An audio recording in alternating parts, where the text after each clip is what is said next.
Olá, estamos iniciando mais um programa Momento Tecnologia, programa da Associação dos Engenheiros e Arquitetos de Osasco.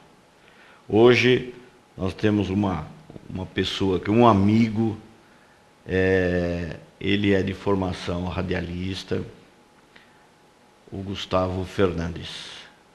Na verdade, ele trabalha com a parte de comunicação do CREA São Paulo. CREA, para aqueles que não lembram, é o Conselho Regional de Engenharia e Agronomia do Estado de São Paulo. Gustavo, muito obrigado por ter atendido a nossa solicitação, tá vindo aqui bater esse papo gostoso com a gente. Eu que agradeço, Egídio, Paulo, a Associação de Osasco, a TV Osasco, obrigado pela oportunidade. Eu, apesar de não ser da área de engenharia, eu brinco que eu sou formado em comunicação com ascendente em engenharia. Meu pai é engenheiro químico, trabalhou muito tempo na Ródia, aqui no ABC, e fiz escola técnica, eu fiz a Escola Técnica Federal, mas não fiz um técnico na área de tecnologia. E fugi de tudo que era jeito, aí acabei indo trabalhar no CREA, então não teve jeito. Então, e a nossa pergunta-chave do início do programa é por que você foi para essa área? Por que radialista? Por que a comunicação? Teve influência da família? Conta um pouquinho para a gente, Gustavo. Por que não engenharia, né? Eu sempre me interessei muito pela questão de poder relatar histórias, contar fatos e aos poucos eu descobri na escola que eu gostava muito daquele professor que te dava uma ideia diferente das coisas. Te contava uma história e fazia você falar, nossa, eu nunca tinha pensado nisso desse jeito, seja com relação à política, à economia, à sociedade. Então eu acabei me encontrando muito nessa área. E aí consegui ver que, eu achava que eu ia me expressar, cheguei a fazer música, cheguei a fazer fotografia, cheguei a escrever muito, e descobri que, na verdade, a ferramenta importa pouco. O que eu gosto mesmo é de contar essas histórias. Isso fala, hein?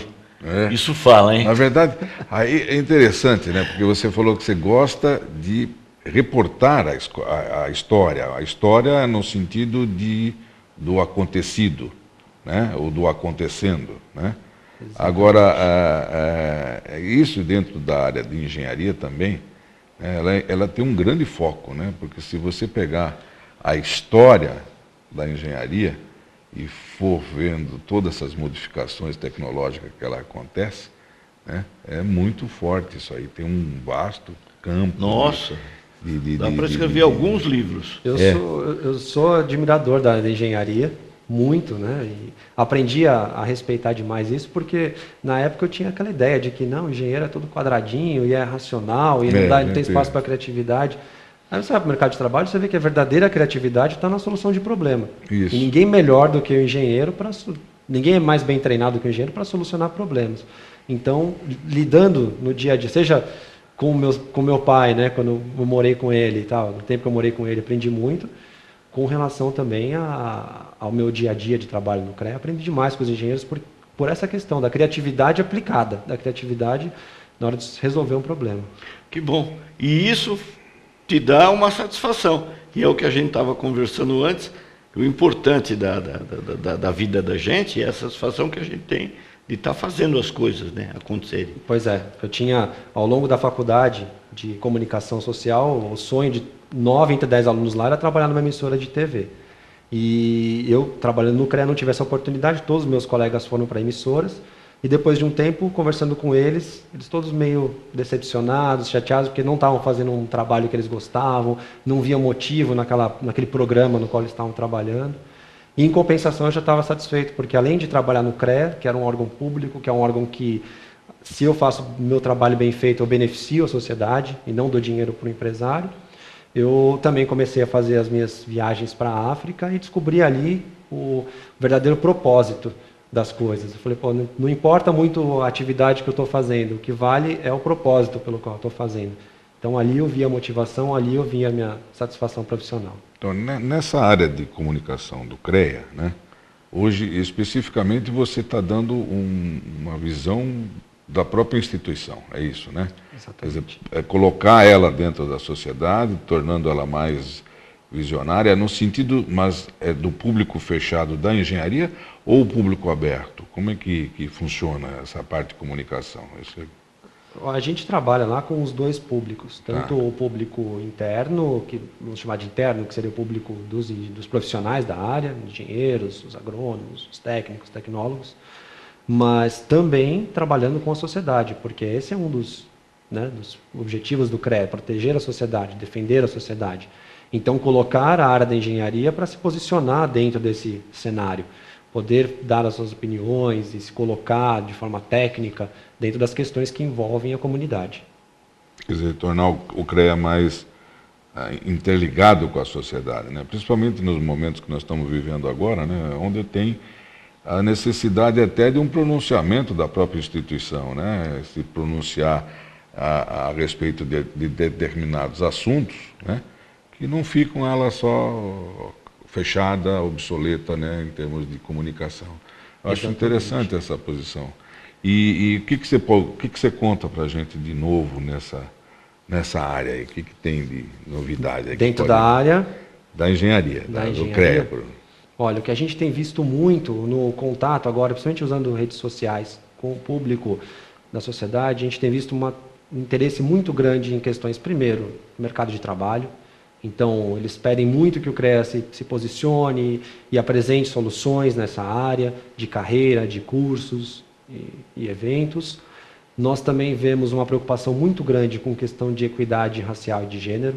Então, as mulheres tomando uma posição cada vez mais ativa, mais presente no mercado e dentro da área, uma área que tradicionalmente é masculina, e também a questão racial, enfim, acompanhando o andamento da sociedade, também essa manifestação dentro da engenharia. E a questão da sustentabilidade. Soluções, o profissional da área tecnológica propondo soluções dentro de questões como acessibilidade, como sustentabilidade, que é uma questão já que não é nem mais um luxo, é uma necessidade nossa. Não premente, né? A própria sociedade cobra isso hoje. Exatamente. Né? Hoje você não consegue desenvolver um projeto se não tiver com essas preocupações. Graças a Deus, isso veio à tona, né? Porque era um negócio meio abafado e ninguém se interessava muito, e com o decorrer do tempo, hoje a sociedade cobra, e na verdade não é nem cobrar, né? Eles exigem que seja feito pelo menos uma parte da sociedade, vamos dizer assim, que tem um pouco mais de conhecimento do fato, né? Eles exigem que se tenha sustentabilidade nesse desenvolvimento, né? Porque a gente sabe que os recursos estão aí acabando e tem que ir, né? Mas esse menino, ele tem um trabalho voluntário que é uma coisa assim muito boa, muito legal. E curiosamente eu fui saber, né, com ele. Ele faz isso nas férias. Tá. E você vai contar isso pra gente. Com todo prazer. Estamos aqui pra isso. Conta um pouco dessa história de África para nós. Eu sempre tive aquele sonho de menino, de viajar para a África e fazer trabalho voluntário. Então, em 2013, quando eu concluí a faculdade, consegui finalmente sobrar um dinheiro para fazer isso. Me programei e consegui fazer a primeira viagem. Fui para a África do Sul, trabalhar como voluntário num hospital infantil de lá. E quando eu fui, eu tinha aquela ideia de realmente fazer o meu papel como cidadão e de repente colaborar para um mundo melhor. E quando eu cheguei lá, eu tive um grande impacto e eu vi que a coisa era muito maior do que isso, que realmente antes de ajudar o mundo, a gente tem que ajudar a nós mesmos. E a partir daí eu comecei com os meus relatos, e aí vemos naquela história de contar, né, de relatar o que a gente vê, de fazer as pessoas pensarem. Eu descobri que a gente tem uma história, uma ideia muito distorcida do que são vários lugares, inclusive a África. Então, você pensa na África como criança passando fome, como pobreza, como leão correndo por lá e tal. Isso existe, é claro, mas é uma parte da África. Tem muitas outras coisas, é um lugar riquíssimo. Então, aos poucos, depois disso, eu fui fazendo outras viagens nas férias. Em 2014 eu fui para o Zimbábue, e agora, no início desse ano, eu fui para a Etiópia e Ruanda. Fazer o mesmo trabalho. Ajudar como voluntário em alguma instituição e também registrar isso e tu colocar na internet por meio do meu blog, tem um blog que chama Africanamente, africanamente.com, também está no Facebook. E lá eu relato essas histórias, eu coloco essas experiências para as pessoas realmente enxergarem o que é a realidade, poder refletir sobre aquilo e de repente até transformar a vida delas como eu transformei a minha, visitando esses lugares. Isso virou de uma viagem de férias um propósito de vida. Na verdade, você junta a fome com a vontade de comer, né? Porque você está viajando, você está conhecendo coisas novas e está fazendo alguma coisa de útil. Está fazendo a parte da comunicação também, porque a partir do momento que reporta no blog, né, você está abrindo esse leque para Agora, como que você faz lá? Você compra a passagem e vai. E lá? Você entra em contato com quem? Ou já tem esse contato? Já tem. Antes de viajar, eu faço contato com as ONGs, tem alguns caminhos. Dentro do meu blog, desse blog Africanamente, eu conto passo a passo como é, até para ajudar outras pessoas a irem. Me coloco também à disposição para auxiliar quem precisa. E aí, chegando lá, geralmente a ONG tem uma estrutura para te receber, para te hospedar, ou para te alimentar. Então, tem toda essa questão, essa logística. Tem o suporte. Tem o suporte. Muita gente me pergunta isso, fala para mim assim, ai, que bonito, você vai para a África nas férias, como se fosse um sacrifício. E eu falo, gente, é o momento mais feliz da minha vida, é o momento que eu mais me divirto na minha vida, porque eu me envolvo com outras pessoas, eu conheço novas culturas, eu conheço gente nova, aprendo demais e me divirto muito. Então é muito legal. E essa é uma das coisas que eu tento mostrar para as pessoas, que a diversão não está só na Disneylândia, não está só na Europa, você pode conhecer outros lugares e se encantar por eles e ter momentos maravilhosos ali. Quando você falou que a gente tem uma visão da África, né? É o leão correndo na savana, a pobreza, claro que isso também existe, mas te deslumbrou a riqueza do local. Exatamente. Eu vou te dar um exemplo de Ruanda. Ruanda é um país minúsculo na África e ficou famoso pelo genocídio que teve em 94. Mais de 1 milhão de pessoas morreram, a própria população se matando. E eu fui para lá. Ruanda é um lugar que eles até chamam que é a Europa da África hoje. Eles se regeneraram muito bem, o país é pacificado, é um lugar em que você não vê um papel no chão, na rua, a população cuida muito bem do patrimônio público, o próprio presidente do país sai uma vez por mês na rua para ajudar a limpar, a cuidar do bem público, e o próprio tratamento que eles dão para os presos de lá, que são da época do genocídio, também é exemplar, aliás, uma lição para o Brasil. Eles colocam os presos para trabalhar a favor da comunidade, para serem reintegrados. Então a sociedade recebe de volta essas pessoas, eles trabalham e eles sempre falam, eles têm um lema lá, que assim, nunca esquecer e sempre perdoar. Então eles trabalham muito com relação à história, para nunca esquecerem do que aconteceu, até para que não se repita, mas eles perdoam aquelas pessoas porque é a única forma de você chegar à paz. Então às vezes a gente fica brigando por conta de questão política, vê o povo se matando na rua e fala, pô, um lugar que teve uma crise muito pior que a nossa, consegue se regenerar e consegue tratar com dignidade todo mundo, desde a vítima até o agressor. É um exemplo. Trata o humano como humano, né? E os direitos humanos veem os direitos e as obrigações. Exatamente. Porque, não gosto de falar mal do meu país, porque eu sou daqui, mas hoje os direitos humanos aqui está meio distorcido, está meio complicado, e os valores do Brasil estão meio trocados. Mas nós vamos chegar lá, e isso nós vamos começar a comentar no segundo bloco, porque o nosso primeiro bloco acabou. Segura um pouquinho, nós voltamos já já.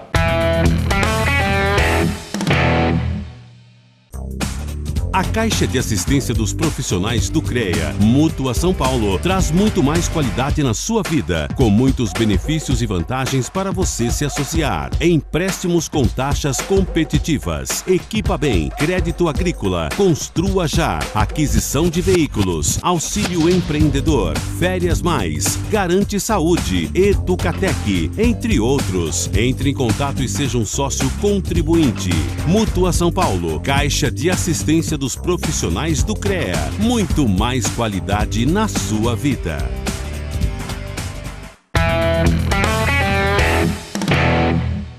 Olá, estamos voltando com o nosso programa Momento Tecnologia, programa da nossa Associação dos Engenheiros e Arquitetos de Osasco. Como de costume, quero fazer aquele lembrete a você, telespectador, caso haja a necessidade da contratação de um profissional da área tecnológica, exija desse profissional a sua ART. A anotação de responsabilidade técnica é o melhor seguro que você pode fazer para esse serviço que você vai estar contratando. E gostaria de lembrar você também, profissional, quando do preenchimento da sua ART, no campo 07, coloque o código 038 ou mencione Cidade de Osasco. Você estará contribuindo para a nossa associação e parte desse recurso estará voltando para você mesmo. Muito obrigado. E agora voltamos para o nosso papo gostoso aqui com o Gustavo. Eu tô ficando assim deslumbrado, que eu vou fazer uma viagem dessa aí também. Vale a pena. Vamos. Porque o velhinho aposentado não tem muito o que fazer, então ele tem que arrumar o serviço da associação, né? Para ir para o CREA, para a mútua e tal. Mas eu acho que deve ser muito legal. Você sabe que quando eu fui para a Etiópia esse ano, eu fiquei numa tribo indígena, isolado completamente da sociedade. Como que é? Eu fiquei era no sul da Etiópia, chama Omo Valley, e eu fiquei com uma tribo chamada Hamar, e vivi por lá durante 4 semanas, a 20 quilômetros da cidadezinha mais próxima, que na verdade era uma avenida, um vilarejo. E o curioso é que lá, grande parte dos turistas que estavam na região eram todos europeus e da terceira idade. Raramente você viu um jovem por lá. Então a gente não tem muito essa cultura ainda de conhecer esses lugares. Como que fala, Gustavo? Como é que é a comunicação? Na tribo eu tinha tradutor. Eu tinha pessoas que traduziam do inglês para essa tribo. Agora, nas cidades já dava para se virar. A Etiópia era um pouquinho mais complicado. Agora, Ruanda e principalmente no Zimbábue e na África do Sul, os lugares que eu passei, todo mundo fala inglês.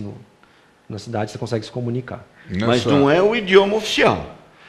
Não, é um dos idiomas oficiais nesses lugares é o inglês. Mas eles têm os dialetos deles também. Nessa sua programação, né? Pelo visto, você vai varrer toda a África, né? Espero que sim, tomara. Quantos você já fez hoje? Eu passei por 4 países em que eu realmente fiquei. Já dá para identificar a diferença, a distinção entre um e outro? Muito, muito. Essa é uma das coisas. A gente fica louco da vida quando olham para o Brasil e falam que aqui é selva amazônica, ou falam que a Buenos Aires é a capital do Brasil. Lá é a mesma coisa. Inclusive, isso é uma história curiosa. Em 2014, quando eu fui para o Zimbábue, eu estava no auge do ebola. E todo mundo preocupado. Falou, mas você vai para lá e o ebola e tal.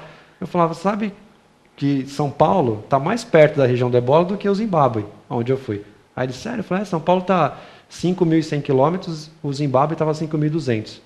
Então, a gente não tem essa noção do tamanho que é a África. Você imagina a riqueza que tem ali, se São Paulo está mais perto da zona do ebola do que a região que eu fiquei. O Zimbábue é perto da África do Sul, não? É logo acima da África do Sul, ali na região sul do continente. E uma outra questão também, a Etiópia, por exemplo, é um lugar riquíssimo em cultura, e a gente tem aquela imagem da Etiópia das pessoas passando fome, da fome. A Etiópia foi o lugar que eu fui que mais tinha comida. Tem uma fartura de comida. Tem pobreza, porque a distribuição da riqueza é complexa. É muito, muito desequilibrado. Mas a comida tem para todo mundo, e inclusive é uma das capitais gastronômicas da África e do mundo. Você vai para a capital da Etiópia, você tem restaurante de todo lugar e comida muito boa. E um país barato. Então, para quem gosta de comida, vale muito a pena conhecer. E em termos de infraestrutura, como é que eles estão? Tem essa preocupação? Eles têm esse desenvolvimento? Às vezes, é o que você falou, às vezes por falta de visão, a gente não enxerga, né? Esses países da África, que são bem assemelhados à América do Sul, eu coloco, né? Sim. Que aqui também a gente tem uma hegemonia distinta entre um país e o outro aqui dentro. Agora, na África, eu vejo assim, às vezes, por falta de informação, muito mais complexa, né? Mas como é que você enxergou, como é que você viu a infraestrutura desses países? A África do Sul tinha uma infraestrutura muito próxima do Brasil. Algumas coisas piores do que aqui. Eu identifiquei muito assim, a questão de saúde ou de transporte público no Brasil, pelo menos em São Paulo. Vamos falar de São Paulo, vai. Muito mais estruturado. Mas, por exemplo, rodovias da África do Sul são impecáveis, sabe? Estão muito acima. É uma qualidade impressionante. Em outros lugares não, em outros lugares a estrutura de lá ainda era mais precária, mas, por exemplo, como eu contei em Ruanda, a estrutura social estava muito bem feita. Então você tinha muita equidade, muito cuidado com a educação, com saúde, com as questões básicas, né, da população. Então lá estava sendo feito um trabalho muito bom, né? Em outros não, no Zimbábue principalmente e na Etiópia era uma estrutura mais simples, apesar da Etiópia ser uma capital econômica de lá, mas a estrutura já não se compara com São Paulo, por exemplo. Você está começando pelo sul da África ou veio pelo norte também? Eu comecei pelo sul, eu fui para a África do Sul primeiro, porque todo mundo falou que era um bom lugar para começar na África, é mais light. Depois eu fui para o Zimbábue por conta da oportunidade de trabalhar com o que eu faço, que era para trabalhar na comunicação de uma ONG. E depois eu tinha esse sonho muito grande de conhecer tanto a Etiópia quanto o Ruanda. Eram 2 países que eu tinha essa vontade de visitar. Então, acabei realizando. Agora eu tenho outros planos também pelo caminho. Angola você conheceu já? Não conheci nenhum país lusófono. Porque ele tem a facilidade da comunicação, né? Isso, A língua Angola, deles, Moçambique e Cabo Verde, que são os países lá que falam E português. mais, né? Cabo Verde, Moçambique e Angola, na África. Ah, Moçambique. Na África. Na África são esses 3. Aliás, Cabo Verde é um dos lugares que eu quero muito conhecer também. Uma ilha maravilhosa pelo que eu já vi. O pessoal fala que é um lugar super bem estruturado, muito bonito. E bem assemelhado ao Brasil, né? Uma Sim. vez eu vi uma reportagem de lá, o espírito alegre, quase tudo igual daqui. Aliás, eles adoram brasileiro. É. Você chegou lá e falou que é brasileiro, isso Você é tem uma uma boa unanimidade recepção. na África. Você tem uma recepção, eles te tratam como se fosse mesmo Geral. um irmão deles, é geral. Você falou que é brasileiro, eles dizem, Brasil, Ronaldo e tal, e se abrem todo, te chamam para comer e tal. São extremamente receptivos. É um povo que tem um calor humano fantástico. Em matéria de educação, Gustavo, educação em escola, eu estou falando. Tá. Educação, você já falou que o povo é muito legal, né? Eles têm. Agora, e a escolaridade também é. E isso varia muito de um lugar para o outro, mas eu fiquei muito impressionado, por exemplo, no Zimbábue. O Zimbábue é um país que vive uma ditadura já desde a independência deles há 28, 29 anos. Né, o Mugabe é o presidente, tanto que era um cuidado que eu tinha que ter pelo meu trabalho de fotografar e relatar. Eles olhavam mesmo tudo que a gente fazia por lá, então tinha que ter mais cuidado. Mas eu visitei uma escola rural, completamente distante, longe de energia elétrica, de tudo. A escola, na verdade, eram 2 choupanas onde os alunos ficavam. Mas eu fiquei impressionado porque lá o governo dá uma importância muito grande para a educação. Então, todos os alunos, por mais isolado que fosse, ele tinha todo o incentivo para ir para a escola. Até a educação podia ser direcionada para manter o regime ou o que fosse, mas ele ia para a escola. Então, ele recebia o uniforme, recebia o transporte. E eu fui justamente num dia em que estava tendo uma cerimônia de premiação dos melhores alunos. Então, aqueles alunos que se destacavam ganhavam prêmios, eles celebravam. Então, eu vi ali, apesar da precariedade, um povo A valorização que dão. um povo muito preocupado e muito interessado em se informar e se educar. E isso também foi uma outra lição que eu até comentei com eles, que queria que no Brasil a gente tivesse essa preocupação. Apesar de, como você disse também, eu não falo mal do Brasil e quando você está fora, você olha para o seu país com mais carinho também. Então, hoje, por todos os problemas que a gente tem no Brasil, eu vejo que nós estamos caminhando, a gente avançou muito e eu sou extremamente otimista.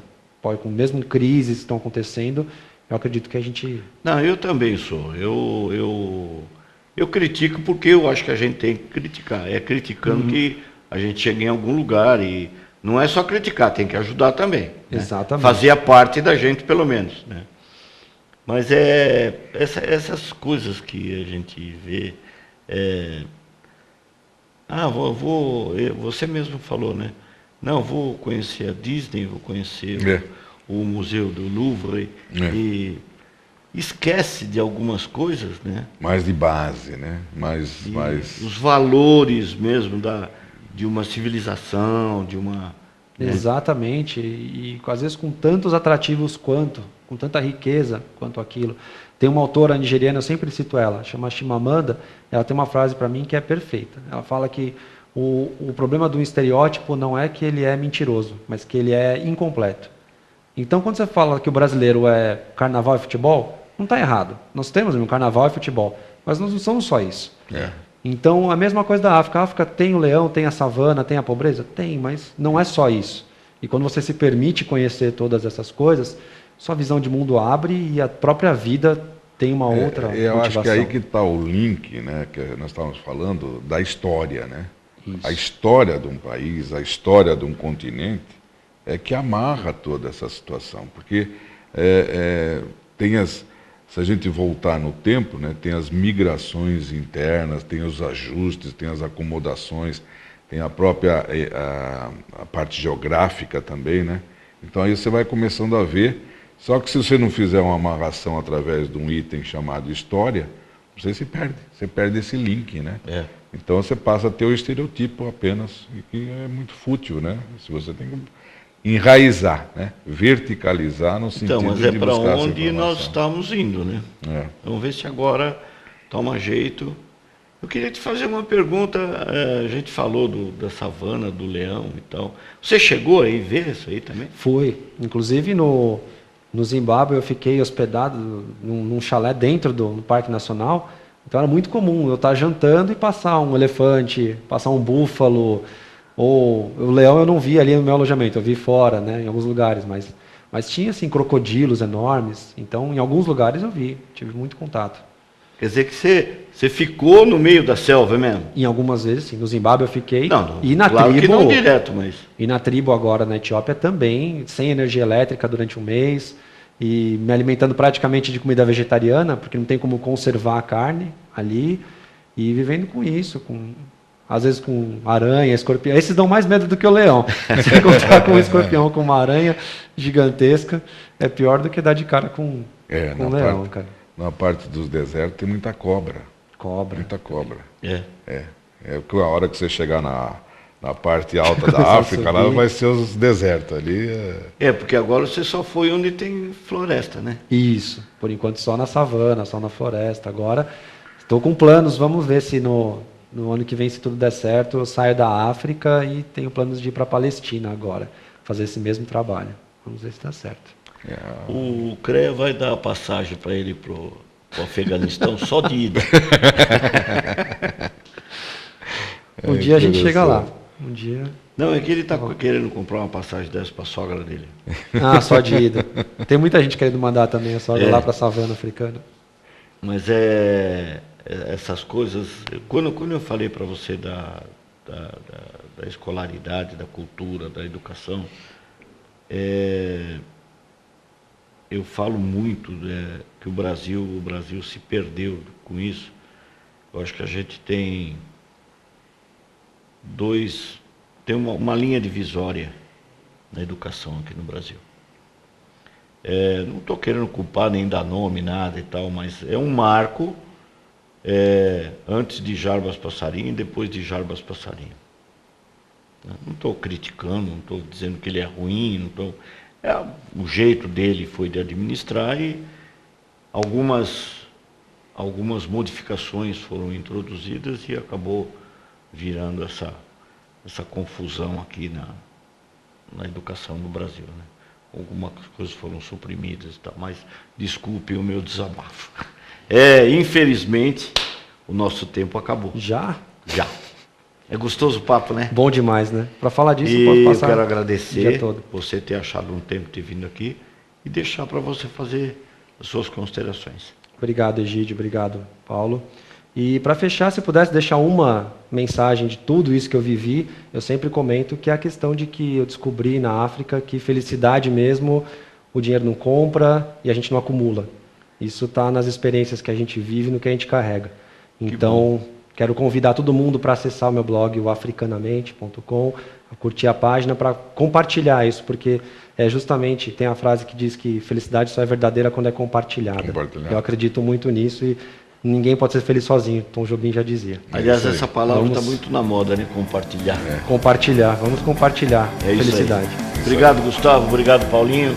Obrigado você por ter nos assistido. Até a próxima, se Deus quiser.